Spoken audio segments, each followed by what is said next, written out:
হাজার যুবকের আইডল ফির মুফতি গিয়াসউদ্দিন তাইর হুজুর বলে, যদি সুন্নি হয়ে থাকেন এবার সুন্নির ভোট সুন্নিকে দিবেন। যদি সুন্নি হয়ে থাকে খোদার কসম নবীর সামনে যদি দাঁড়ানোর ভয় থেকে থাকে এবার সুন্নির ভোট সুন্নিরে দিবেন।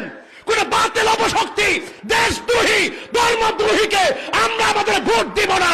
কারা কারা সুন্নিরা রাজি আছো হাত তুলে দেখাইতে হবে। কথা বলেন ঠিক আছে? রাজি আসিনি সবাই? আমরা আমাদের চেয়ারের জন্য বলছি না, আমরা বলি না যে আমরা চেয়ার দাও। আরে বেটা রাষ্ট্রযন্ত্র বড় বড় চেয়ার আমাকে হেলো করে ফোন দেয়, আপনি কি চান?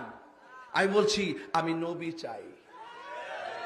তোমরা যখন সুন্নি হইছো অন্তত এবার একটা নিয়ত করো যে জীবনে তো বহুত দিছি, বিনিময়ে গুড়ার ডিম পাইছ। তো এই জন্য আর আমরা এর পিছে যাবো না। আমরা আমাদের অবস্থানকে জানান দিতে হবে, আমরা আমাদের শক্তিকে জানান দিতে হবে।